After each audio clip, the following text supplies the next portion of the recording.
எல்லோரும் சந்தோஷமாக இருக்கீங்களா? உடம்பு சரியில்லைனாலும், எவ்வளோ சூழ்நிலைகள் நெருக்கமாக இருந்தாலும் சந்தோஷத்துக்கு மட்டும் குறைவு இருக்கக்கூடாது. அல்லேலூயா. நம் மனதில் எப்பொழுதுமே சந்தோஷம் இருக்கும் பொழுது கர்த்தர் நிறைவான ஆசீர்வாதங்களை நமக்கு தருவார். ஆமேன். நான் தான் சொன்னேன், என்னுடைய தாயார் இறந்த அந்த அன்னைக்கு ஞாயிற்றுக்கிழமை அடக்கம் இருந்துச்சு. அந்த அன்னைக்கு கூட எனக்கு வேறு, என்னோடய தாயின்னா எனக்கு ரொம்ப பிடிக்கும், ரொம்ப பிரியம் எனக்கு. அவங்க இறந்த அன்னைக்கு கூட இங்கே ஆராதனை நடந்துச்சு. அல்லேலூயா. அப்படின்னு என்ன அர்த்தம் அப்படின்னா, அந்த தேவனை ஆராதிப்பதில் ஒரு சந்தோஷம் இருக்குது. அல்லேலூயா. அந்த சந்தோஷத்துக்கு ஈடு இணை இந்த உலகத்தில் கிடையவே கிடையாது. அவர் ஆராதிக்க வந்திருக்கிற உங்களுக்கும் எனக்கும் கர்த்தர் ஆசீர்வாதமான காரியங்களை தருவது நிச்சயம். ஆமேன். அவர் தராமல் இருக்கவே மாட்டார். நீங்கள் என்ன நினச்சி இங்கே அமர்ந்து இருக்கிறீர்களோ, எந்த காரியத்தை உங்களுடைய இருதயத்திலே விசுவாசித்திருக்கிறீர்களோ, எந்த காரியத்துக்காக ஜெப விண்ணப்பங்களை ஏறெடுத்து கொண்டிருக்கிறீர்களோ, எவைகளை உங்களுடைய இருதயத்தில் ஓடிக்கிட்டே இருக்கும் சிலருக்கு ஒரு காரியம், அந்த காரியங்களை தேவன் நிறைவேற்ற வல்லமையுள்ளவராக இருக்கிறார். அல்லேலூயா. உங்கள் இருதயத்தில் நினைக்கிற காரியங்கள் தேவன் நிச்சயமாக உங்களுக்கு நிறைவேற்றுவார். இதெல்லாம் தேவனுடைய வார்த்தைகளாக நான் சொல்லிட்டு இருக்கிறேன். அல்லேலூயா. அவர் சொல்லுகிற காரியங்களை சொல்லி கொண்டிருக்கிறேன். உங்களுடைய இருதயத்தில் எப்பொழுதுமே ஓடிக்கொண்டிருக்கிற காரியத்துக்கு தேவன் பதிலளிக்க போகிறார். அல்லேலூயா. பதில் செய்ய போகிறார். நீங்கள் என்னெல்லாம் நினச்சிருக்கீங்களோ, ஜெபம் ஏறெடுத்து கொண்டிருந்தீர்களோ, அது எல்லாவற்றுக்கும் இந்த நாளிலே கர்த்தர் பதிலை தர அவர் வல்லமையுள்ளவராக இருக்கிறார். அல்லேலூயா. பாருங்கள், ஒருத்தர் கோழி பிஸ்னஸ் பண்ணலாம் அப்படின்னு சொல்லிட்டு முடிவு பண்ணுறான். நிறைய பிஸ்னஸ் பண்ணி பார்க்குறான், என்னென்னமோ பிஸ்னஸ் பண்ணி பார்க்குறான். ஆனால் கடைசியில் எந்த பிஸ்னஸும் அவனுக்கு சரியாக வரலை.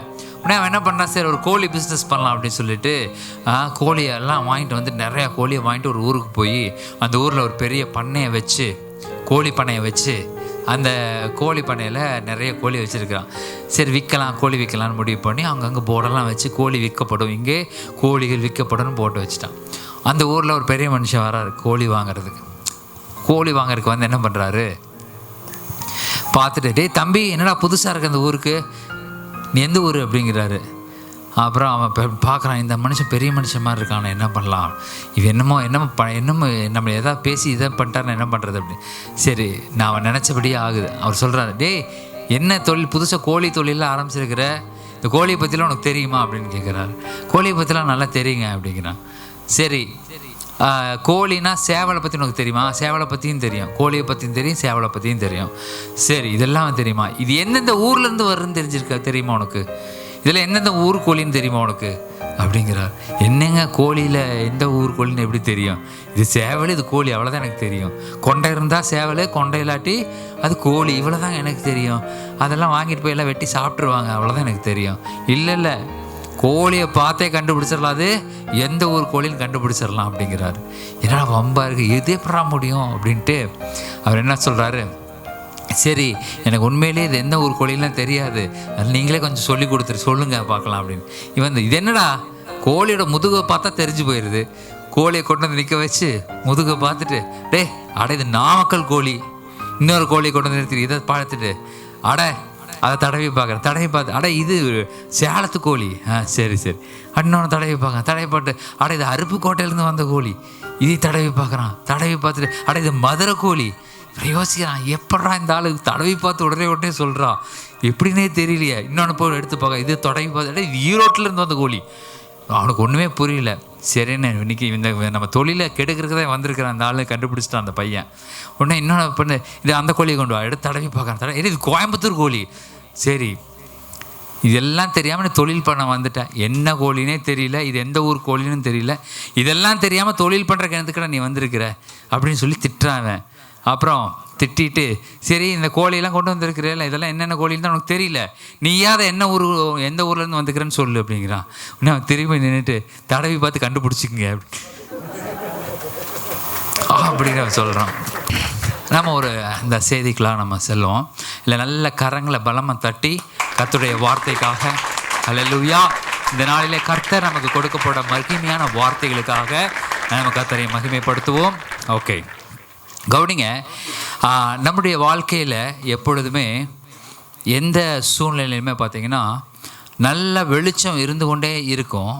திடீர்னு அப்படியே நம்மை அறியாமே நம்முடைய வாழ்க்கைக்குள்ளாக அப்படியே இருள் சூழும். அப்படியே கொஞ்சம் புகை மூட்டை மாதிரி இருக்கும். திடீர்னு பார்த்தா அப்படியே நல்லா அப்படி இருண்டுகிட்டே வரும். இதெல்லாம் என்ன அறிகுறி அப்படின்னு சொன்னால், ஏன் அப்படிலாம் நடந்துச்சு, ஏன் அப்படிலாம் நடக்குது, என்ன காரியம் அப்படின்னு பார்த்தா, நம்ம வாழ்க்கையில் ஆண்டுடைய வார்த்தைகளை நம்ம என்ன பண்ணியிருப்போம், கொஞ்சம் கொஞ்சமாக காதை கொடுக்கறத மறைச்சிட்டே வந்திருப்போம். ஆண்டவரை செவி கொடுக்கறதை நாம் மறைச்சிக்கிட்டே வந்திருப்போம், அது நமக்கு தெரியாது. ஆண்டருடைய வார்த்தைக்கு செவி கொடுப்பதை மறைத்து கொண்டே வந்திருப்போம், அது நமக்கே தெரியாது. ஆண்டருடைய வார்த்தையை கவனிப்பதிலும் படிப்பதிலும் ஜெபத்திலும் நம்ம எப்பெல்லாம் குறைவுபடுகிறோமோ அப்பொழுதெல்லாம் ஒரு விதமான இருள் நம்முடைய குடும்பத்தை நம்மை சூழ்ந்து கொண்டே வரும். நல்ல கவனமாக இருக்கணும். எப்பெல்லாம் நம்ம பார்க்கணும், நம்ம பிள்ளைங்களாகட்டும், நம்ம எப்போ வேத வார்த்தைகளை வசனத்தை எடுத்து பைபிள் எடுத்து படிக்காமல் இந்த வேதத்தை எடுத்து வாசிக்காத இருப்பீர்கள் என்று சொன்னால் நம்மை அறியாமையே ஒரு இருள் நம்மை பிடித்து கொள்ளும். ஏன்னா இந்த வேதத்தில் தான் வெளிச்சம் உண்டாயிருக்கிறது. இந்த வேதத்தில் தான் என்ன இருக்குது, வெளிச்சம் இருக்குது. அந்த வெளிச்சத்தை நாம் அனுதினமும் அனுபவிக்காத போனால் நம்முடைய வாழ்க்கையில் இருள் சேர்ந்து விடும். இருள் சேர்ந்துடும். அப்படின்னா ஒரு வசனத்தை நம்ம வாசிப்போம், எடுத்து வாசிங்க. கொலோசேயர் 1 அதிகாரம் 13 வசனம். கொலோசேயர் 1:13.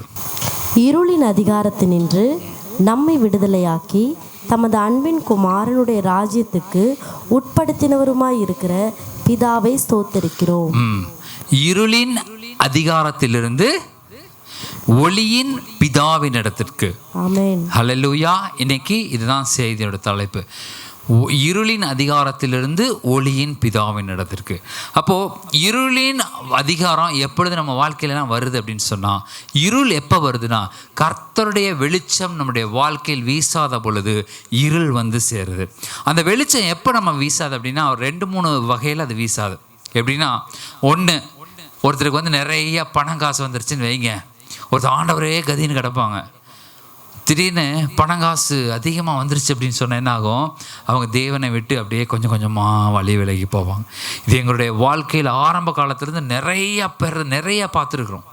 ரொம்ப பரிதாபகரமான சூழ்நிலையில் இருப்பாங்க. கொஞ்சம் ஆண்டவருடைய வார்த்தையை உள்ளே எடுத்து அப்படியே கொஞ்சம் கொஞ்சமாக மேலே ஏறி ஒரு கட்டத்தில் பார்த்தா ஆண்டவர் அவங்களுக்கு நிறைய ஆசீர்வாதங்களை கொடுத்துருவார். அந்த கொடுத்ததுக்கு பிற்பாடு என்ன ஆகும் அப்படின்னு சொல்லி பார்த்தா, அவங்க தேவனை விட்டு வழி விலகிடுவாங்க. சபைக்கு வருகிறது நிறுத்துவாங்க. ஆண்டவருடைய வார்த்தையை கேட்க மாட்டாங்க. அப்படியே அவங்க வழி விலகி போவாங்க. அப்படி போகும்பொழுது என்னாகும் அப்படின்னு சொல்லி கேட்டால், கொஞ்சம் கொஞ்சமாக அவங்க மேலே வீசி கொண்டிருந்த வெளிச்சம் என்னாகும், கொஞ்சம் கொஞ்சமாக அப்படியே இருளுக்கு போயிடும். அந்த இருளுக்குள்ளே போயிட்டாங்க அப்படின்னு சொன்னால் அப்புறம் காப்பாற்றவே முடியாது. எப்பொழுது அவங்க கொஞ்சம் அந்த பிளர் ஆகும் பொழுதே, கொஞ்சம் அப்படியே க்ளவுடியாக இருக்கும் பொழுதே அவங்க கண்டுபிடிச்சாரோ ஏதோ வாழ்க்கை கொஞ்சம் மோசமாக போகுது, ஆண்டவரை தேடணும், ஆண்டவரை பிடிக்கணும் அப்படின்னு சொல்லி கவனமாக இருந்தாங்கன்னு சொன்னால் மறுபடியுமாக ஒரு தெளிவான பார்வைக்கு, தெளிவான வெளிச்சத்துக்கு வந்துடுவாங்க. ஆனால் அப்படி வராதபடிக்கு அவங்க மீண்டும் அந்த பணம், அந்த உலக பிரகாரமான காரியங்கள் இதிலேயே மூழ்கி இருக்கும் பொழுது திடீர்னு ஆல் ஆஃப் த சடன் ஒரு இருள் மூடும் பாருங்க, அவங்களால அதை சமாளிக்க முடியாது. நல்லா நீங்கள் கவனிச்சு பார்த்தீங்கன்னா தெரியும். நீங்கள் கார்லேயோ வண்டியிலையோ எங்கேயாவது போயிட்டுருக்கும் பொழுது நீங்கள் நாள் ஃபுல்லாக அப்படியே ட்ராவல் பண்ணிகிட்டே இருப்போம். 2 நாள் ட்ராவல் இருக்கும் காரில் போகும்பொழுது என்ன ஆகும், ஈவினிங் டைம் ஆகிடும். நம்ம காரில் போய்கிட்டே இருப்போம், ரோட்டில் லைட்டே போட மாட்டோம். ஆனால் இருட்டாகிட்டே இருக்கும். பார்த்துருக்கீங்களா? இருட்டாகிட்டே இருக்கும், காரில் லைட்டே போட மாட்டோம். ஏன் அப்படின்னா நமக்கு மறந்து போயிடும் இருட்டாகிட்டு இருக்குது அப்படின்னு. கொஞ்சம் தூரம் போயிட்டே வெளியில் இருக்கிற வெளிச்சத்தை வச்சு அப்படி ஓட்டிக்கிட்டே இருப்போம். காரில் லைட் போடணுன்னே நமக்கு தோணாது, போய்கிட்டே இருப்போம். கொஞ்ச நாள் ஹைவேல போயிட்டே இருக்கும்போது எதிர்த்தாப்பில் காரில் வர ஒருத்தன் லைட்டு போட்டு வருவான். அப்போ தான் நமக்கு தெரியும், இருட்டாயிருச்சு, நம்ம என்ன பண்ண லைட் போடணும். அப்புறம் அதுக்கப்புறமா நம்ம லைட் ஆன் பண்ணுவோம். அதுக்கப்புறம் தான் நமக்கு தெரியும் இந்த வெளிச்சம் தான் இப்போ நான் பேசிகிட்டு இருக்கிற வெளிச்சம். எதிர்த்தாப்பில் ஒருத்தன் வரான் பாருங்கள், அதுதான் நான் இப்போ பேசிகிட்டு இருக்கிற வெளிச்சம். என்ன, நான் ஒரு வெளிச்சத்தை காட்டுறேன். கர்த்தர் உடைய வார்த்தை உங்களுக்கு வெளிச்சமாக இருக்கிறது. உங்களுடைய வாழ்க்கையில் இருள் சூழ்ந்து கொண்டே வருது. நல்ல கவனமாக இருங்க, வெளிச்சத்தை போடுங்க, லைட்டை ஆன் பண்ணுங்க. ஹல்லேலூயா. அது ஆன் பண்ணாமல் போயிட்டா கொஞ்ச நேரத்தில் என்ன ஆகும், அந்த கார் போயிட்டே இருக்குது, லைட் ஆன் பண்ணாமே போயிட்டே இருக்கிறோன்னு வைங்க, இவன் போகிற வழி இவனுக்கு தெரியுதோ தெரியலையோ, ஆனால் எதிர்த்தாப்பில் வரவனுக்கு இவன் போகிறது தெரியாது, இடிச்சிடுவான். தெரியுமா? லைட் போடாமல் போனோம்னா ரோட்டில் நம்ம போகிறது யாருக்குமே தெரியாது. எதிர்த்தாப்புல வர வந்து இடிச்சிருவான். அப்போ என்ன அர்த்தம்? நாம் தேவனுடைய வெளிச்சத்தில், தேவனுடைய வார்த்தையினுடைய வெளிச்சத்தில் நம்ம போகலைன்னா, வெளிச்சத்தை நீங்கள் ஆன் பண்ணலன்னு சொன்னால் பிசாசு உங்கள் மேலே வந்து பயங்கரமாக ஆளுகை செய்ய ஆரம்பிச்சிருவான். அதனால தான் சொல்கிறது, இருளின் அதிகாரத்திலிருந்து ஒளியின் பிதாவின் இடத்திற்கு நம்ம மூவ் பண்ணணும். இருளின் அதிகாரத்தை நம்ம வாழ்க்கையில் இருள் வர மாதிரி தெரிஞ்சதுன்னா உடனே நம்ம அலர்ட் ஆயிடணும். என்னமோ விஷயம் இருக்குது, நம்ம எதுலேயோ குறைவு போட்டிருக்கணும், ஆண்டவருடைய வார்த்தையை தேடுகிறதுல குறைவு இருக்குது, ஜெபத்தில் குறைவு இருக்குது, ஆண்டவரேன்ட்டு உடனே அவருடைய பாதத்தை பற்றி பிடித்து கொள்ளணும். உடனே ஆண்டவருடைய வார்த்தையை பற்றி பிடித்து கொள்ளணும். அப்படி பிடித்து கொள்ளும் பொழுது நீங்களும் லைட் ஆன் பண்ணிடுவீங்க. அது உங்களுக்கு வெளிச்சமாக அது மாறும். அல்லேலூயா. அந்த வெளிச்சத்தில் தான் நம்ம நடக்கணும். அந்த வெளிச்சத்தில் தான் நம்ம நடக்கணும். எபேசியர் 6வது அதிகாரம் எடுத்து 11வது வசனத்தை எடுத்து வாசிங்க. 11 இருந்து அப்படியே. நீங்கள் பிசாசின் தந்திரங்களோடு எதிர்த்து நிற்க திராணி உள்ளவர்களாகும்படி தேவனுடைய சர்வாயுத வர்க்கத்தையும் தரித்து கொள்ளுங்கள். ஏனெனில் மாம்சத்தோடும் இரத்தத்தோடும் அல்ல, துரைத்தனங்களோடும் அதிகாரங்களோடும் இப்பிரபஞ்சத்தின் அந்தகார லோகாதிபதிகளோடும் வான மண்டலங்களில் உள்ள பொல்லாத ஆவிகளின் சேனைகளோடும் நமக்கு போராட்டம் உண்டு. ஆகையால் தீங்கு நாளிலே அவைகளை நீங்கள் எதிர்க்கவும் சகலத்தையும் செய்து முடித்தவர்களாய் நிற்கவும் திராணி உள்ளவர்கள் ஆகும்படிக்கு தேவனுடைய சர்வாயுத வர்க்கத்தையும் எடுத்துக்கொள்ளுங்கள். அல்லேலூயா. தீங்கு நாளில் என்ன பண்ணணும்? தீங்கு நாளில் அவைகளை நீங்கள் எதிர்த்து நிற்கும்படி சகலத்தையும் செய்து முடித்தவர்களாக நிற்கவும் திராணி உள்ளவர்களாகும்படி பாருங்க. தீங்கு நாளில் அவைகளை எதிர்த்து நிற்கவும். நம்ம நல்லா இருக்கிற நாட்களில நம்ம அப்படியே நார்மலா இருப்போம். ஆனா தீங்கு நாள்னு ஒண்ணு வரும் பாருங்க, அந்த நாளிலே நம்ம மாட்டிக்குவோம். அதான் விஷயம்.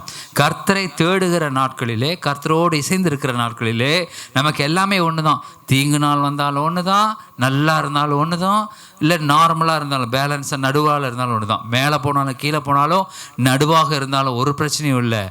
ஏன்னா கர்த்தர் இடத்துல இருக்கும் பொழுது அவன் எல்லாவற்றையும் சுதந்திரிக்கிறான். எந்த தீங்கையும் அதாவது எந்த தீங்கையும் அவன் என்ன பண்ணுறான்? உணராது இருக்கிறான். அவன் தீயில நடந்தாலும் வெந்து போக மாட்டான், தண்ணியில் போனாலும் மூழ்கி போக மாட்டான். அவன் நல்லா இருந்தாலும் சுகமாக இருப்பான். அப்போது கர்த்தரோடு கூட இசைந்து இருக்கிறவன், ஆண்டோடைய வார்த்தையோடு இசைந்து இருக்கிறவன் எந்த சூழ்நிலையிலும் ஒரே மாதிரி தான் இருப்பான். மேலே போனாலும் ஒரே மாதிரி தான், கீழே வந்தாலும் ஒரே மாதிரி தான், நடுவில் இருந்தாலும் ஒரே மாதிரி தான். ஆனால் கர்த்தரோடு இல்லாத இருக்கிறவன் மேலே போகும்போது ஓன்னு இருப்பாங்க, கீழே வரும்போது ஐயோ ஐயோன்னு அழுவாங்க, நடுவில் இருக்கும் பொழுது என் ஆண்டவர் தேட ஆரம்பிப்பாங்க.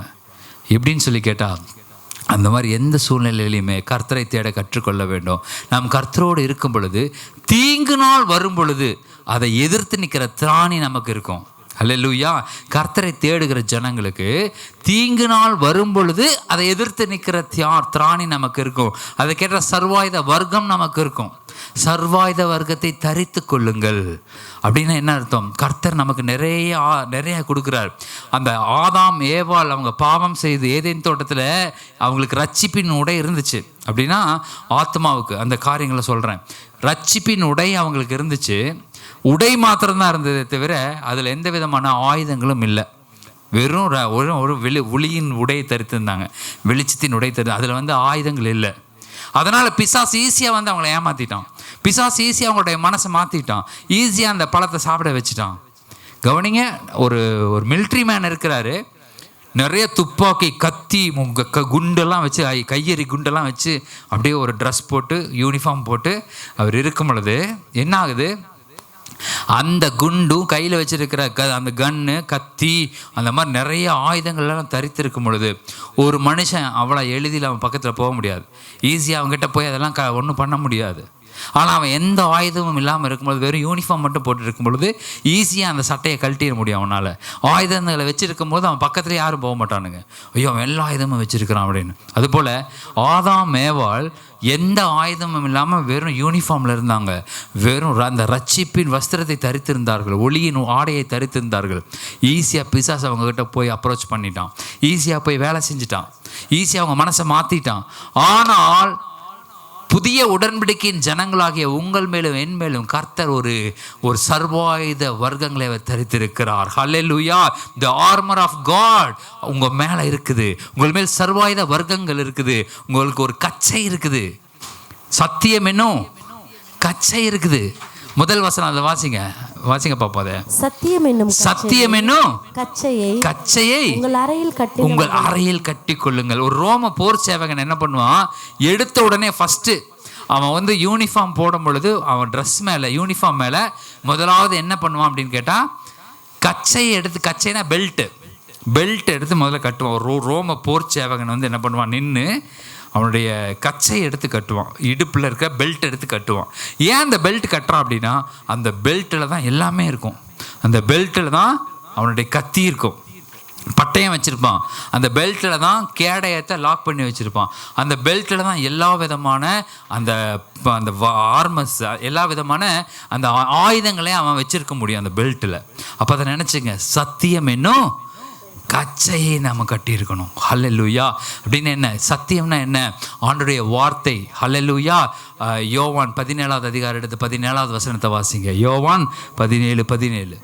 உம்முடைய சத்தியத்தினாலே அவர்களை பரிசுத்தமாக்கும், உம்முடைய வசனமே சத்தியம். உம்முடைய வசனமே சத்தியம் போட்டிருக்கு. சத்தியம்னா என்ன? அந்த கச்சைனா என்ன? ஆண்டவருடைய வசனம் தான் அந்த கச்சை. ஹல்லேலூயா. அந்த வசனத்தில் நீங்கள் தெளிவாக இருக்கும் பொழுது, அந்த சத்திய அந்த கச்சையில் பெல்ட் உள்ளே இருக்கிற அந்த கத்தி, அந்த ஆயுதங்கள் எல்லாம் உங்கள் மேலே இருக்கும் பொழுது பிசாசின் தந்திரம் உங்களிடத்த வேலை செய்யாது. ஹல்லேலூயா. இந்த பிசாசின் தந்திரம் எப்படி உங்கள்கிட்ட ஈஸியாக வேலை செய்யுது? நீங்கள் அந்த கச்சையை கட்டாமல் இருக்கீங்க, அந்த வசனத்தை உள்ளே எடுக்காமல் நம்ம இருக்கிறோம். வசனத்தை வாசிக்கிறோம், கேட்குறோம், அதோட முடிஞ்சுது. ஆனால் நம்முடைய வாழ்க்கையில் அதை நம்ம எடுத்துக்கொள்வதில்லை. சூழ்நிலை வரும்போது அந்த சூழ்நிலைக்கு தகுந்தது போல் நான் அந்த வார்த்தைகள் எல்லாம் நீங்கள் சொல்லிக்கிட்டே செஞ்சுக்கிட்டே இருக்கணும். கத்தியை மட்டும் வச்சுருக்கிறோம், அதை எடுத்து வேலை செய்யலைன்னு என்ன அர்த்தம்? முன்னாடி தக்காளி இருக்குது, அதை வெட்டணும், கையில் கத்தி இருக்குது, கையில் தக்காளி இருக்குது, இந்த வெட்டணும்னு நினச்சிக்கிட்டு இருக்கிறோம். நினச்சிக்கிட்டே இருந்தால் எப்படி அது கட் ஆகும்? எடுத்து என்ன பண்ணணும்? போடணும், வெட்டணும், கட் பண்ணணும். அப்போ தான் அந்த தக்காளியை வெட்ட முடியும். தக்காளியை கூட நம்ம வேலை செஞ்சால் தான் வெட்ட முடியும். வசனம் அப்படி தான். நீங்கள் அதை எடுத்து பிரயோகிக்கும் பொழுது அது நிச்சயமாக வேலை செய்யும். ஹல்லேலூயா. உங்கள் பிள்ளைகள் கஷ்டப்படுத்துகிறாங்களா உங்கள் பிள்ளைகள் உங்களுக்கு உங்கள் பேச்சை கேட்கலையா? நீங்கள் சொல்லுங்கள், என்னுடைய பிள்ளைகள் கர்த்தரால் போதிக்கப்பட்டிருப்பார்கள். ஹல்லேலூயா. ஏசாயா 54 சொல்கிறது, என்னுடைய பிள்ளைகள் கர்த்தரால் போதிக்கப்பட்டிருப்பார். சொல்லுங்க, அதை சொல்ல உங்கள் பிள்ளைகள் கர்த்தரால் போதிக்கப்பட்ட வாழ்க்கைக்குள்ள வருவாங்க. ஹல்லேலூயா. அவன் கீழ்ப்படுகிறது இல்லையா? சொல்லுங்க. என் பிள்ளை கீழ்ப்படுறதில்ல எப்பவுமே இப்படிதான், வீணா போயிடுவானாட்டிருக்கு, அதாயிருவானாட்டிருக்கு, இதாயிருவானாட்டிருக்குது. சொல்லாதீங்க அப்படி. அதுக்கு நேராக சொல்லுங்க, என் பிள்ளைகள் கர்த்தரால் போதிக்கப்பட்டிருப்பார்கள், பிள்ளைகளின் சமாதானம் பெரிதா இருக்கும் என்று சொல்லுங்கள். ஹல்லேலூயா. பிள்ளைகளின் சமாதானம் பெரிதாக இருக்கும், என் பிள்ளைகள் கர்த்தரால் போதிக்கப்பட்டிருப்பார்கள். சொல்ல அவன் அப்படியே அவன் கர்த்தரால் போதிக்கப்பட்ட மனுஷனாக மாறுவான். ஹல்லேலூயா. அவனை வேறு விதமாக எந்த விதத்துலையும் பேசாதீங்க, எந்த விதத்துலையும் பேசிடாதீங்க. ஆண்டவருடைய வார்த்தையை மாத்திரம் எடுத்து பேசிக்கிட்டே வாங்க. அதுதான் அந்த கச்சை, சத்தியமாகிய கச்சை. சத்தியம்னா என்ன? வசனமே சத்தியம் என்று யோவான் 17:17 சொல்லுகிறது. ஹல்லேலூயா. அதே போல் அந்த சத்தியம் இல்லைன்னா என்னாகும்? ஒரு இடம் ஃபுல்லாக என்ன ஆகிட்டே வரும், இந்த இடத்துல எல்லா லைட்டையும் நம்ம ஆஃப் பண்ணிடுறோம் அப்படின்னா என்னாகும்? இந்த இடத்துல ஒரு இருள் வந்துடும். முதல்ல இந்த லைட்டெல்லாம் ஆஃப் பண்ணுறோம், என் முன்னாடி இருக்கிற எல்லா லைட்டுகளையும் நம்ம ஆஃப் பண்ணுறோம் அப்படின்னா முதல்ல நான் என்ன பண்ண மாட்டேன், நான் தெரியவே மாட்டேன். நான் முதல்ல அப்படியே மறைஞ்சு போயிடுவேன். சத்தியத்தை பேசி கொண்டிருக்கிற நான் அப்படியே மறைஞ்சிருவேன். இன்னும் அந்த பக்கம்லாம் எல்லா லைட்டையும் ஆஃப் பண்ணிட்டோம்னா நீங்கள் மறைஞ்சிருவீங்க. அப்போ என்ன ஆகும்? அந்த லைட்டெல்லாம் போயிடுச்சு அப்படின்னா நான் இருக்கிறதும் உங்களுக்கு தெரியாது, நீங்கள் இருக்கிறதும் உங்களுக்கே தெரியாது. அதனால் என்ன ஆகும்? இருள் வந்து ஃபுல்லாக சூழ்ந்துடும். இருள் சூழ்ந்துருச்சு அப்படின்னு சொன்னால், நம்முடைய வாழ்க்கை இருள் சூழ்ந்துருச்சு அப்படின்னு சொன்னால் அடுத்தது நம்மளால் எதுவுமே செய்ய முடியாது. அப்போ எல்லாம் செய்யணும். என் வாழ்க்கையில் இருள் சூழக்கூடாது, எல்லாம் பளிச்சுன்னு இருக்கணும். அப்படின்னா என்ன? ஆண்டோடைய வார்த்தையாக சத்தியம் உங்களுக்குள் நிலைத்திருக்கணும், உங்களுக்குள்ளாக இருக்கணும். ஆண்டோடைய வார்த்தையை நீங்கள் சொல்லிக்கிட்டே இருக்கணும். சூழ்நிலைகளை பார்த்து கடன் வாங்கும்போது நீங்கள் சொல்லணும், கடன் இனி நான் வாங்க மாட்டேன்னு சொல்லணும். கடன்காரன் வரும்போது சொல்லணும், கடன் வாங்காதிருப்பாயின்னு வேதம் சொல்லுது. நீயோ கடன் கொடுப்பாயின்னு வேதம் சொல்லுது.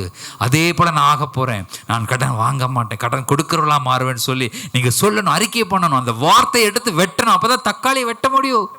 அந்த வார்த்தையை இதையும் வச்சுக்கிட்டே இருந்தால் தனித்தனியாக கடன்காரனும் இருக்கிறான், வார்த்தை இது கத்தியும் இருக்குது, தக்காளியும் இருக்குது, கத்தியும் இருக்குது, கடன்காரனும் இருக்கிறான், அவனுடைய வார்த்தையும் இருக்குது.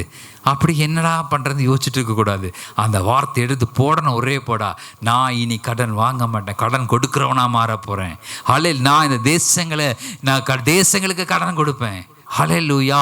நான் இந்த சமுதாயத்தை போஷிப்பேன், நான் சபையை போஷிப்பேன், என் குடும்பத்தை போஷிப்பேன். சொல்லுங்க, ஆண்டவர் போஷிக்கிறவர்களாக உங்களை மாற்றுவார். ஹல்லேலூயா. அதுபோல் ஆண்டவருடைய வார்த்தை எடுத்து எடுத்து சொல்லிக்கிட்டே இருக்கணும். ஒவ்வொரு வார்த்தைகளாக சொல்லிக்கிட்டே இருக்கணும். ஏன் நம்ம சொல்கிறதில்ல அப்படின்னா, ஏன் இந்த கத்தி எடுத்து வெட்டுறதில்ல? அது கத்தி ஏன் உரைக்கலையே இருக்குது? இது கத்தினே நமக்கு தெரியல. ஃபர்ஸ்ட் ஆஃப் ஆல் கத்தின்னு தெரிஞ்சால் தானே எடுத்து வெட்ட முடியும். ஆனால் கத்தினே தெரியாதனால நம்ம வச்சுருக்கிறோம். அடுத்தது நீங்கள் நல்ல வேலை, நீங்கள் சபைகளுக்கு வர்றதுனால என்னாச்சு, இது கத்திங்கிறது உங்களுக்கு தெரிஞ்சு போச்சு, கத்தியும் எடுத்துட்டீங்க. ஆனால் அது வெட்ட வேண்டிய நேரத்தில் வெட்டாமல் இருக்கிறீங்க. நான் சொல்கிறேன், கரெக்டாக ஆண்டவருடைய வார்த்தையை சொல்ல வேண்டிய இடத்துல சொல்லுங்கள், பேச வேண்டிய இடத்துல பேசுங்க, ஜெயத்தை பெற்றுக்கொள்ளுங்கள். அல்லேலூயா. நிச்சயமாக உங்களுக்கு சொல்கிறேன், ஜெயம் உண்டாகும் என்று. உங்களுக்கு ஜெயம் உண்டாகும். ஆண்டவருடைய வார்த்தையை நீங்கள் பேசும் பொழுது ஜெயம் உண்டாகும். ஹல்லேலூயா. ஓகே, அப்போது நான் சொன்ன பாருங்க, இப்போ இங்கெல்லாம் லைட் ஆஃப் பண்ணிட்டா நான் இருக்கிறது தெரியாது, அங்கெல்லாம் லைட் ஆஃப் பண்ணிட்டா நீங்கள் இருக்கிறது தெரியாது. அப்போது நம்ம எல்லாம் இருக்கிறது தெரியணும்னு என்ன வேணும்? வெளிச்சம் வேணும். நம்முடைய வாழ்க்கையில் எல்லா நன்மைகளான வெளிச்சம் கிடைக்கணும் அப்படின்னா அந்த வெளிச்சமாகிய வசனத்தை நம்ம எடுத்துக்கிட்டே இருக்கணும்.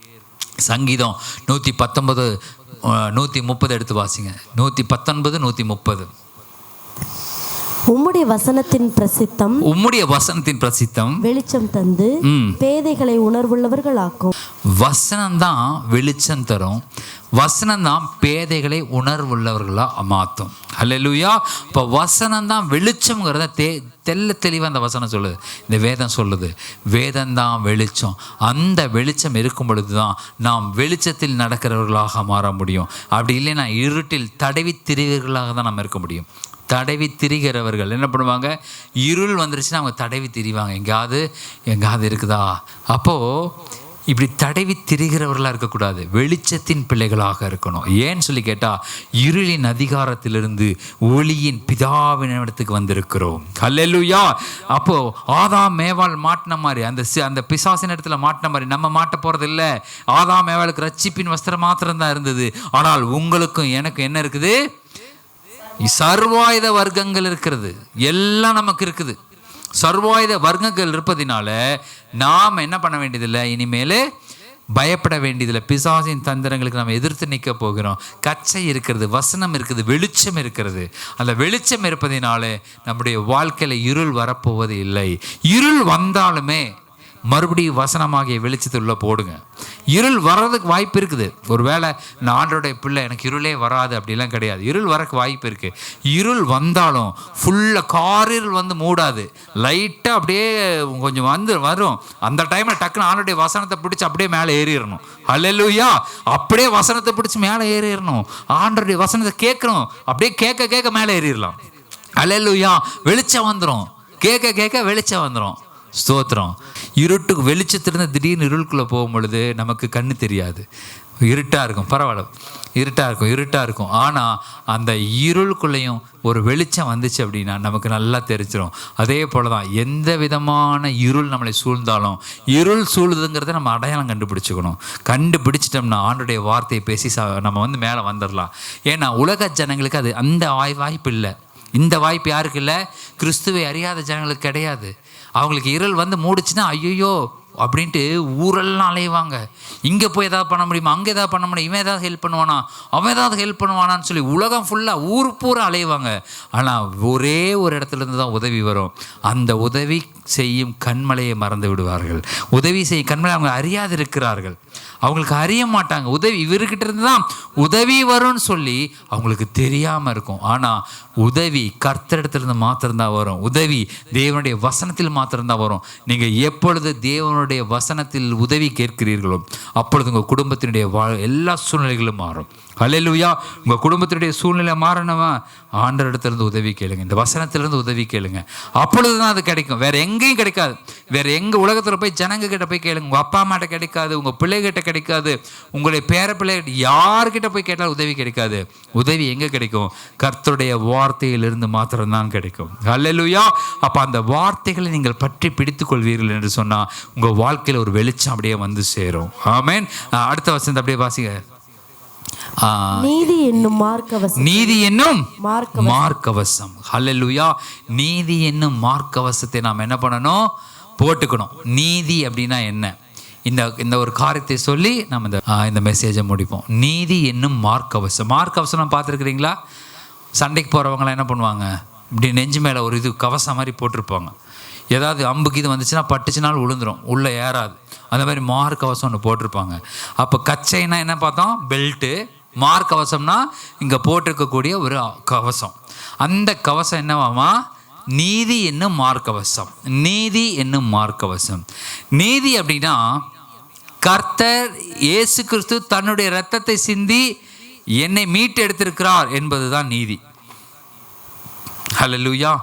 அவர் என்னுடைய பாவங்களை எல்லாம் எடுத்துட்டாரு. நான் செய்த பாவங்களுக்கெல்லாம் அவர் ரத்தம் சிந்தி என்னுடைய பாவங்களை எல்லாம் எடுத்துட்டாரு, என் மீறுதல்கள் எல்லாம் மன்னித்துட்டார், என் அக்கிரமங்களை என்னை விட்டு எடுத்து போட்டாருன்னு சொல்லி எப்படி விசுவாசிக்கிறோம், அந்த விசுவாசம் தான் நீதி. ஹல்லேலூயா. அப்போ அந்த விசுவாசத்தை நாம் தரித்து, அதாவது நீதி அப்படின்னா கர்த்தர் இயேசு கிறிஸ்து எனக்காக ரத்தம் சிந்தினார்னு நினைக்கிற பாருங்க, அதுதான் நீதி.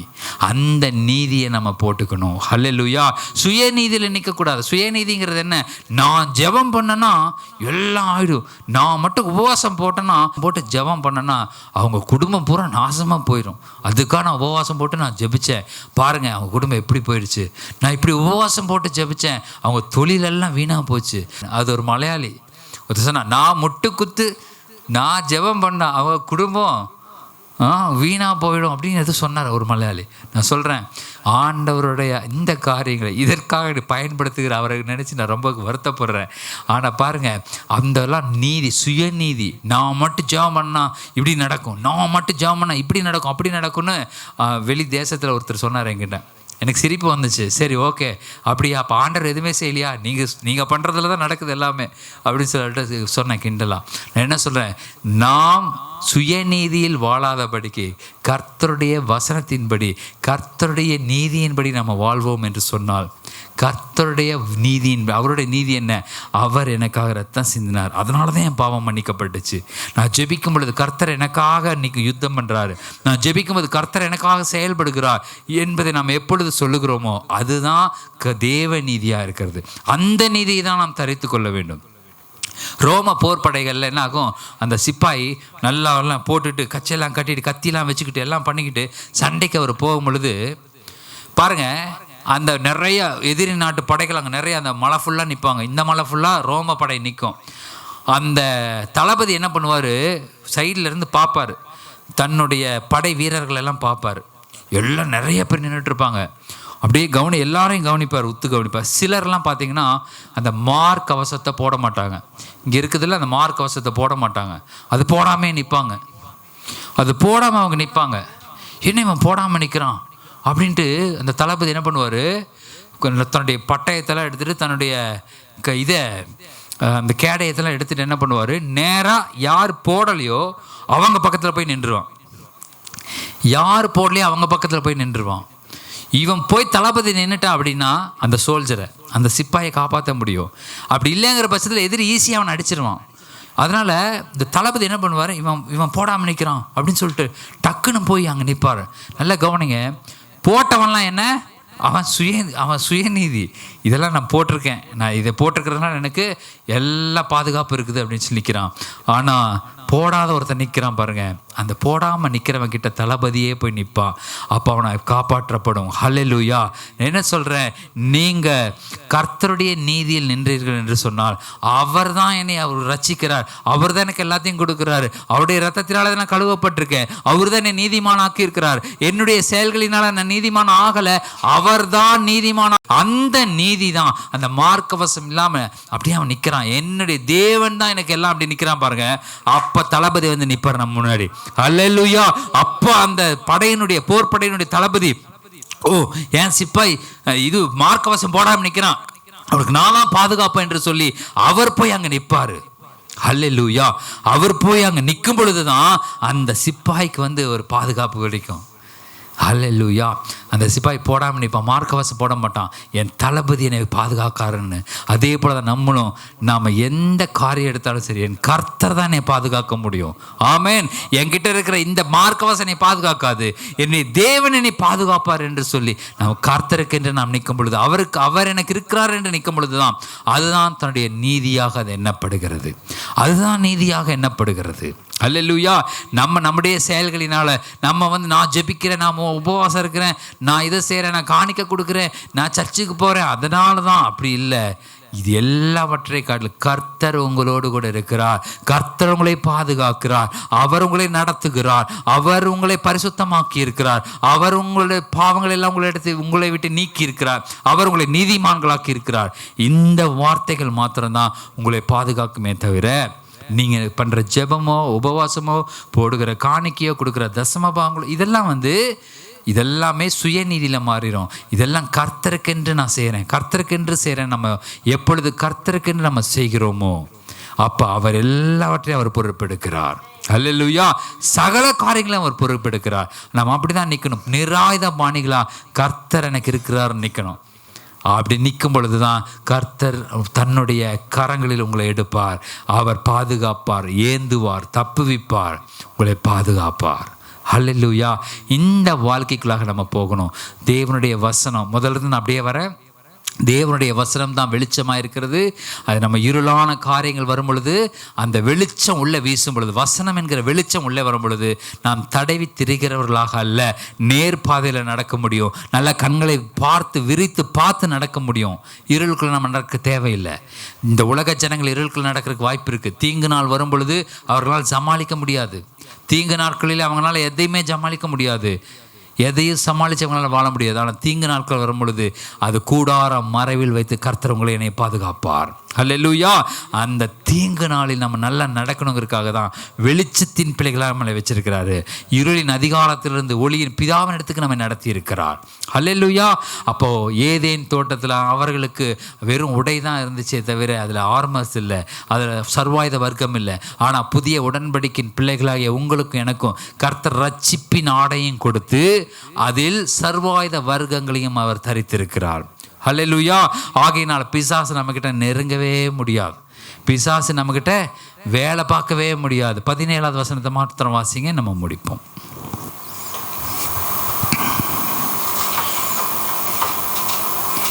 ரட்சணியம் எனும் தலைசிராவையும் தெய்வ வசனமாகிய ஆவியின் பட்டயத்தையும் எடுத்துக்கொள்ளுங்கள்.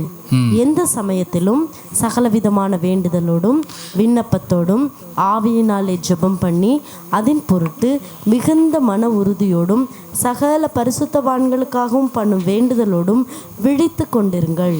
ஆவியோடும் அப்படிங்கிற ஒரு வார்த்தை உள்ள கொடுக்கப்பட்டிருக்கிறது. ஆவியோடும் நீங்கள் என்ன பண்ணணும்?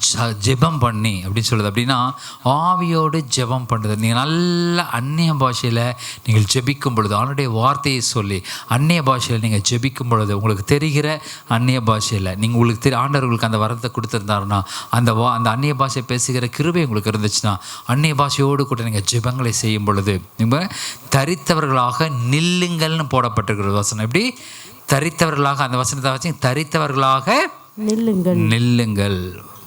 அந்த வசனம் தெளிவாக சொல்லுது, தரித்தவர்களாக நில்லுங்கள். வாசிங்க.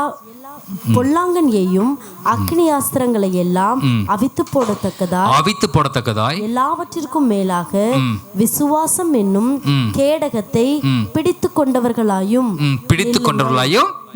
நில்லுங்கள். அவ்வளவுதான். உங்களை அதெல்லாம் போட்டுட்டு நில்லுங்கள் தான் சொல்றாரு தவிர போட்டுட்டு போய் சண்டை போடுங்கன்னு சொல்லலை. உங்களை போட்டுட்டு நீங்கள் போய் சண்டை போடுங்கன்னு சொல்லலை. உங்களுக்காக தளபதி நிற்கிறாரு. அல்லேலூயா. நீங்கள் போட்டுட்டு நில்லுங்க போதும். நீங்கள் போட்டுட்டு நில்லுங்க. நீங்கள் வசனத்தை வாசிங்க, வசனத்தை பிடிங்க, கேடயத்தை பிடிங்க, கச்சையை கட்டுங்க, பாதரட்சையை போடுங்க, ஹெல்மெட்டை போடுங்க, தலைச்சீராக போடுங்க, எல்லாம் போடுங்க. போட்டுட்டு தரித்தவர்களாக நில்லுங்கள். நீங்கள் போராட சொல்லலை. போராடுற காலம் முடிஞ்சிருச்சு. பழைய ஏற்பாட்டு எல்லா போராட்டமும் முடிஞ்சிருச்சு. புதிய ஏற்பாட்டின் காலத்தில் சர்வாயுத வர்க்கங்களை தரித்தவர்களாக நீங்கள் ஆயத்தப்பட்டவர்களாக நில்லுங்கள். யுத்தம் கர்த்தருடையது. அல்லேலூயா. யுத்தம் கர்த்தருடையது. ஒவ்வொரு இருள் வரும்பொழுது வெளிச்சமாகிய வசனத்தை நீங்கள் எடுங்க. ஒவ்வொரு இடத்துலையும் நீங்கள் வெளிச்சத்தின் பிள்ளைகளாக மாறுவீர்கள். ஹல்லேலூயா. வெளிச்சத்தின் பிள்ளைகளுக்கு ஒருபோதும் சோர்வு வராது. வெளிச்சத்தின் பிள்ளைகளுக்கு நஷ்டம் வராது. வெளிச்சத்தின் பிள்ளைகளுக்கு சண்டை சச்சரவுகள் குழப்பங்கள் வராது. தேவ சமாதானம் வரும், தேவ சந்தோஷம் வரும், செழிப்பு வரும், எல்லா விதமான நன்மைகளும் வரும், கிருபைகளும் வரும். தேவனிடத்திலிருந்து அது வரும். நன்மையான எந்த ஈவும் பூரணமான எந்த வரமும் ஜோதிகளின் பிதாவிடத்திலிருந்து இறங்கி வருகிறது. அந்த ஜோதிகளின் பிதா உங்களுக்குள்ளாக எனக்குள்ளாக வாசம் செய்கிறார். ஹல்லேலூயா. அவரிடத்திலிருந்து தான் நன்மைகள் வருகிறது, அவரிடத்திலிருந்து தான் கிருபைகள் வருகிறது. பரிசுத்த ஆவியானவர் உங்களுக்குள்ளாக எனக்குள்ளாக வாசம் செய்து கொண்டிருக்கிறார். நன்மையான எந்த காரியங்களும் அவரிடத்திலிருந்து தான் வருகிறது. உங்களுடைய வாழ்க்கையில் நன்மையான காரியங்கள் வராமல் இருக்கிறது அப்படின்னு சொன்னால் அந்த பிசாசினுடைய கிரியை இருக்குதுன்னு அர்த்தம். பிசாசினுடைய கிரியை எப்படி ஜெயிக்க முடியும்? ஆண்டவருடைய வார்த்தைகளை கொண்டு ஜெயிக்க முடியும். ஆண்டவருடைய வார்த்தையை பெற்றுக்கொண்டு சரியான நேரத்தில் சரியான வார்த்தைகளை நாம் சொல்லும் பொழுது, சரியான வார்த்தைகளை பயன்படுத்தும் பொழுது நிச்சயமாக நம்ம வாழ்க்கையில் இருக்க எல்லா கஷ்டங்கள், நஷ்டங்கள், துன்பங்கள், தொல்லைகள் நம்மை விட்டு விலகும். ஹல்லேலூயா. நாம் வெளிச்சத்தின் பிள்ளைகளாக நம்ம வாழ நம்மை நாமே ஒப்பு கொடுப்போம். எல்லாம் கண்களை மூடி நம்ம ஜெபிப்போம். ஸ்தோத்திரம் ஆண்டவரே, நமக்கு நன்றி செலுத்துகிறோம். ஹல்லேலூயா. அப்பா நமக்கு ஸ்தோத்திரம் ஸ்தோத்திரம் ஸ்தோத்திரம். எல்லாம் எழுந்து நிற்கலாமா? நன்றி தகப்பனே. ஒரு நிமிஷம் எழுந்து நின்று கர்த்தருடைய பாதத்தில் இவ்வளவு நேரம் ஆண்டவரே நீங்கள் கொடுத்த இந்த வார்த்தைகளுக்காக நாங்கள் நன்றி செலுத்துகிறோம். இவ்வளவு நேரம் எங்கள் வாழ்க்கையில் ஆண்டவரே நீங்கள் பேசியிருக்கீங்க, நன்றி செலுத்துகிறோம். கர்த்தர் ஆண்டவரே நீர் எங்கள் வாழ்க்கையில் கிரியை செய்ய போவதற்காக நன்றி செலுத்துகிறோம். ஆண்டவரே எவ்வளவோ காரியங்கள் எங்கள் வாழ்க்கையில் இருள் வந்து வந்து போயிட்டே இருந்துச்சு. கொஞ்சம் கொஞ்சமாக இருள் ஒரு மாதிரி க்ளவுடியாக ஒரு மாதிரி இருந்துச்சு ஆண்டவரே. ஆனாலும் இந்த நாளில் நாங்கள் கற்றுக்கொண்டோம் அந்த இருள் எங்களை இனி தொடக்கூடாது. இயேசு கிறிஸ்துவின் வல்லமுள்ள நாமத்தினாலும் இயேசு கிறிஸ்துவின் வல்லமுள்ள இரத்தத்தினாலும் எல்லா இருளின் காரியங்களை, இருளின் அதிகாரங்களை இயேசு கிறிஸ்துவின் வல்லமுள்ள நாமத்தினாலே நான் அப்புறப்படுத்துகிறேன். சோத்திரம் சோத்திரம் சோத்திரம். தேவ வல்லமை கிரியை செய்யட்டும், தேவ வல்லமை கிரியை செய்யட்டும், தேவ வல்லமை கிரியை செய்யட்டும், தேவ வல்லமை கிரியை செய்யட்டும். எல்லா விதமான அந்தகார வல்லமைகளின் கிரியைகள் இயேசு கிறிஸ்துவின் வல்லமுள்ள நாமத்தினாலும் இயேசு கிறிஸ்துவின் வல்லமுள்ள இரத்தத்தினால் வெளியேறு என்று சொல்லி கட்டளை கொடுக்கிறேன். என் பிள்ளைகளை தொடாது. தேவ வல்லமை ஒவ்வொருவரையும் மூடட்டும் இயேசு கிறிஸ்துவின் வல்லமுள்ள நாமத்தினாலே. ஹல்லேலூயா ஹல்லேலூயா. இந்த சபையினுடைய அன்று ஒரு ஆத்துமாவை கூட எந்த பிசாசின் கிரியைகள் தொடக்கூடாது. இயேசு கிறிஸ்துவின் நாமத்தில் எல்லாவற்றையும் விளக்குகிறோம். தேவ வல்லமை ஒவ்வொருவரையும் மூடட்டும் ஆண்டவரே. அப்பா நீங்க எங்களுக்கு இருக்கிறீங்க என்பதை அறிந்து கொள்ளும்படியாக வெளியரங்கமான அற்புதங்களை இந்த நாளிலே நீர் செய்வீராக, வெளியரங்கமான அதிசயங்களை நீர் செய்வீராக. தேவ வல்லமை ஒவ்வொருவரையும் ஆண்டவரே தொடட்டும், ஒவ்வொருவரையும் தொடட்டும் ஆண்டவரே. இந்த வார்த்தையின் வல்லமை ஒவ்வொருவரையும் தொடட்டும் அப்பா. ஆண்டவரே ஸ்தோத்திரம். நாங்கள் இருளின் அதிகாரத்திலிருந்து ஒளியின் பிதாவின் இடத்துக்கு வந்திருக்கிறோம் ஆண்டவரே. அப்பா நாங்கள் இனி தடவி திரிகிறவர்களாக அல்ல, வெளிச்சத்தின் மக்களாக ஆண்டவரே தெளிவான ஒரு வாழ்க்கை, தெளிவான எதிர்காலத்தினுடைய குறிய அப்பா உமது கரங்களில் கொடுக்கப்பட்டது என்பதை அறிந்து கொண்டு தெளிவான எதிர்காலத்தை உமது கரங்களிலிருந்து பெற்றுக்கொள்ளும்படியாக நாங்கள் உம்மிடத்தில் நிற்கிறோம் ஆண்டவரே. அப்பா நீங்கள் ஒவ்வொருவருக்கும் வெளிச்சத்தினை கொடுத்து, வார்த்தையினுடைய வெளிச்சத்தினை கொடுத்து ஆண்டவரே ஸ்தோத்திரம் ஸ்தோத்திரம். ஒவ்வொருவரையும் தீங்கு நாளில் எந்த தீங்கும் பிள்ளைகள் அணுகாதபடிக்கு ஆண்டவரே நீர் பாதுகாத்துக் கொள்ளுவீராக. அப்பா நமக்கு ஸ்தோத்திரம். தீங்கு நாளிலே கூடாரம் மறைவில் ஒளித்து வைத்து ஒவ்வொருவரையும் நீர் பாதுகாப்பீராக. தரமனகோ லேடானரம ஷபபலரபபா துக்குரினம ஷிபபலரபபா. ஹல்லேலூயா. ஒவ்வொருவரையும் தேவாவியானவர்கள் நிரப்புவீராக. ஹல்லேலூயா. உமது வார்த்தைகளை பெற்றுக்கொண்டு அது தன்னுடைய வாழ்க்கையை செயல்படுத்தக்கூடிய சகல வல்லமைகள் ஒவ்வொருவருக்கும் இப்பொழுது உண்டாகட்டும். இயேசு கிறிஸ்துவினுடைய வல்லமுள்ள கரம் ஒவ்வொரு மேலே இப்பொழுது இறங்கட்டும். எல்லா பலவீனங்கள் இயேசு கிறிஸ்துவின் வல்லமுள்ள நாமத்தினால் விலகு என்று சொல்லி கட்டளை கொடுக்கிறோம். அப்பா நமக்கு ஸ்தோத்திரம். நீ கொடுக்கிற நன்மைகளுக்காக ஸ்தோத்திரம். நீ கொடுத்த எல்லா விடுதலைக்காக ஸ்தோத்திரம். நீ கொடுத்த பலத்துக்காக ஸ்தோத்திரம். நீ கொடுத்த ஆரோக்கியத்துக்காக ஸ்தோத்திரம். ஓஹோ ராடாமா ஷிபபடபலரபா டிகே ரீமாமா பரகரபா ஷபபலரபா. ஹல்லேலூயா. உனக்கு சமாதானத்தை உண்டு பண்ணுகிற ஆக்கினை என்மேல் வந்தது. என்னுடைய தலைமைகளால் குணமாயிருக்கிறீர்கள். ஹல்லேலூயா ஹல்லேலூயா. தேவ கரம் இப்பொழுது ஒவ்வொரு மேலே இறங்கட்டும். அப்பா நமக்கு ஸ்தோத்திரம். எந்தெந்த இடங்கள் பலவீனப்பட்டிருக்கிறதோ இந்த பலவீனப்பட்ட எல்லா காரியங்களும் இப்பொழுது விலகென்று சொல்லி கட்டளை கொடுக்கிறேன் இயேசு கிறிஸ்துவின் வல்லமுள்ள நாமத்தினாலே. உச்ச தலை முதல் உள்ள கால் வரைக்கும் ஒரு தெய்வீக சுகமளிக்கும் வல்லமை இப்பொழுது பாய்ந்து செல்வதாக. receive in the mighty name of Jesus Christ. Receive in the mighty name of Jesus Christ of Nazareth. Hallelujah. Hallelujah. Hallelujah. பெற்றுக்கொள்ளுங்க. உன்னதத்திலிருந்து வருகிற பலனை பெற்றுக்கொள்ளுங்க. ஹalleluya. சரீரத்தில் பலனை நீங்க பெற்றுக்கொள்ளுங்க. ஹalleluya. உன்னத மாதத்திலிருந்து ஒரு பலன் உங்களை நிரப்புகிறது நிரப்புகிறது நிரப்புகிறது. ஓ ஹalleluya, நீங்க பெற்றுக்கொள்ளுங்க. ஆண்டவரே ஸ்தோத்திரம். நன்றி தகப்பனே, நன்றி தகப்பனே. ஒவ்வொருவரும் பெற்றுக்கொள்ளட்டும். ஓ தேவ வல்லமை பெற்றுக்கொள்ளட்டும். ஆண்டவரே ஸ்தோத்திரம். மனதின் ஆழத்துல ஆண்டவரே இருந்த எல்லா விண்ணப்பங்கள் இப்பொழுது நிறைவேறட்டும் இயேசுவின் நாமத்தினாலே.